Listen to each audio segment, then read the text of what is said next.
আইনশৃঙ্খলা পরিস্থিতি ধীরে ধীরে স্বাভাবিক হতে শুরু করায় রপ্তানিমুখী তৈরি পোশাক খাতের সব কারখানা আজ থেকে খুলে দেওয়া হয়েছে।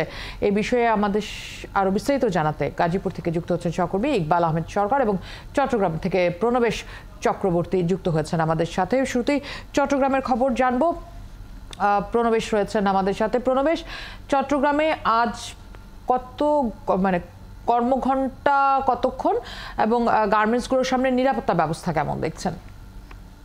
আজকে চট্টগ্রামে সকাল 9টা থেকে সন্ধ্যা 6টা পর্যন্ত শিথিল করা হয়েছে। আজকে কারখানা, ব্যাংক, গার্মেন্টস সবগুলো খুলেছে। গতকালও চট্টগ্রামে গার্মেন্টস গুলো খুলে দেওয়া হয়েছিল এবং অনেকগুলো কারখানা স্বাভাবিক কার্যক্রম চলেছে। তবে আজকে গার্মেন্টস কর্মকর্তাদের সাথে এবং যারা মালিক রয়েছেন তাদের সাথে কথা বলেছিলাম, তারা যেটা জানিয়েছেন আজকে সম্পূর্ণ অর্থাৎ পুরো উপস্থিতি শ্রমিকদের রয়েছে এবং গার্মেন্টস কারখানাগুলো তারা তাদের নিজস্ব যানবাহন দিয়ে শ্রমিকদেরকে নিয়ে এসছেন এবং পুরোদমে কার্যক্রম অর্থাৎ উৎপাদন অব্যাহত রয়েছে। এবং গার্মেন্টস কর্মীদের সাথে অনেকের সাথে কথা বলেছিলাম, তারা বলেছিলেন যে সংঘাতময় পরিস্থিতি, কোটা আন্দোলন এবং এখানে যে কারফিউ পরিস্থিতিতে তারা জীবিকার অনিশ্চয়তায় ছিলেন। আবার গার্মেন্টস কারখানাগুলো এবং অন্যান্য কলকারখানাগুলো স্বাভাবিক হওয়ায়, কার্যক্রম শুরু হওয়ায়, উৎপাদন শুরু হওয়ায় তারা এখন একটা স্বাভাবিক নিশ্চয়তা পাচ্ছেন জীবিকার। এবং তারা এতদিন কষ্টে ছিলেন, অনেকে তাদের জীবিকা না চলায় তারা পরিবার পরিজন নিয়ে ভয়ে সেই কথাটা আমরা জানি। প্রণবেশ, একটু জানতে চাই যে পোর্ট, চট্টগ্রাম পোর্ট আসলে সেখানে কাজকর্ম কতটা স্বাভাবিক রয়েছে, একই সাথে জানতে চাই কত শতাংশ গার্মেন্টস খোলা রয়েছে চট্টগ্রামে?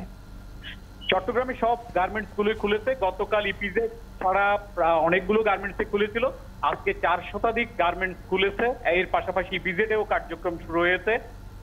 এই থেকে বোঝা যায় যে পুরো পরিপূর্ণভাবেই গার্মেন্টস খুলেছে বলা যায় চট্টগ্রামে। এর বাইরে অন্যান্য কলকারখানা এবং ব্যাংক কার্যক্রমও স্বাভাবিক রয়েছে। আর আপনি যেটা চাইছিলেন, বন্দরের কার্যক্রম আগে থেকেই স্বাভাবিক ছিল, কোনো সমস্যা ছিল না লোডিং আনলোডিং এ। তবে ডেলিভারি কার্যক্রম, যেহেতু ইন্টারনেট কার্যক্রম ছিল না, ডেলিভারি দিতে সমস্যা হওয়ায় চট্টগ্রামে কন্টেইনার জট শুরু হয়ে যাওয়ার একটা সম্ভাবনা ছিল। কিন্তু আজ থেকেও ইন্টারনেট কার্যক্রম অনেকটাই কম হলেও স্বাভাবিক হতে শুরু করেছে। এই কারণে ম্যানুয়ালি পাশাপাশি ইন্টারনেট কার্যক্রম আরেকটু যদি সচল হয়, আরেকটু গতি যদি বাড়ে, সেক্ষেত্রে ডেলিভারি কার্যক্রম স্বাভাবিক হবে বলে বন্দর কর্মকর্তা। অনেক ধন্যবাদ প্রণবেশ, আপনি রয়েছেন আমাদের সাথে। দর্শক, এবারে গাজীপুরের খবর জানবো। গাজীপুর থেকে যুক্ত হচ্ছেন আমাদের সাথে সহকর্মী ইকবাল আহমেদ সরকার। ইকবাল, শুরুতেই যে বিষয়টি জানতে চাই, গাজীপুরে কত শতাংশ গার্মেন্টস কারখানা খুলেছে এবং সেখানে কর্মীদের উপস্থিতি কেমন?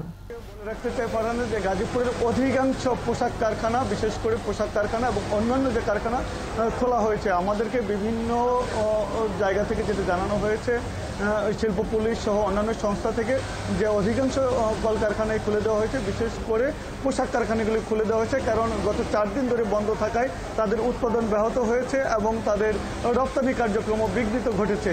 আর আজকে শিল্প এলাকায় র্যাব, বিজেপি, সেনাবাহিনী অর্থাৎ আইন শৃঙ্খলা বাহিনীর যে সমন্বিত টহল কার্যক্রম রয়েছে, বিশেষ করে বিজেপি আজকে শিল্প এলাকাগুলিতে মনিটরিং করছে। তারা সার্বক্ষণিক টহল দিচ্ছে, বলছে যে কোনো ধরনের নাশকতা এই পর্যন্ত হয়নি এবং কোনো ধরনের হওয়ারও তারা কোনো শঙ্কা দেখছেন না। শ্রমিকরাও সকাল থেকে দলে দলে এসে কাজে যোগ দিয়েছেন এবং তারা বলছেন যে তারা উৎপাদন কার্যক্রমে স্বাভাবিক থাকতে চান।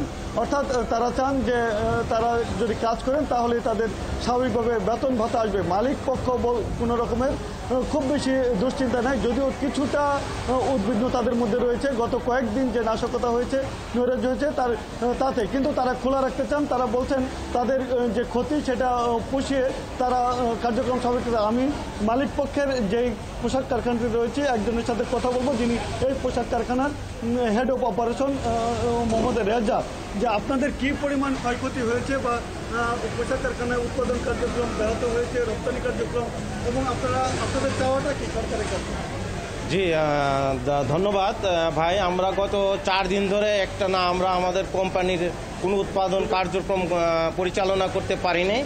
তো এই 4 দিনে আমাদের প্রায় 1,50,000 উৎপাদন ব্যাহত হয়েছে এবং অনেকগুলো শিপমেন্টের গাড়ি আমরা চিটাং পাঠিয়েছিলাম, যেগুলো রিটার্ন ব্যাক চলে এসেছে।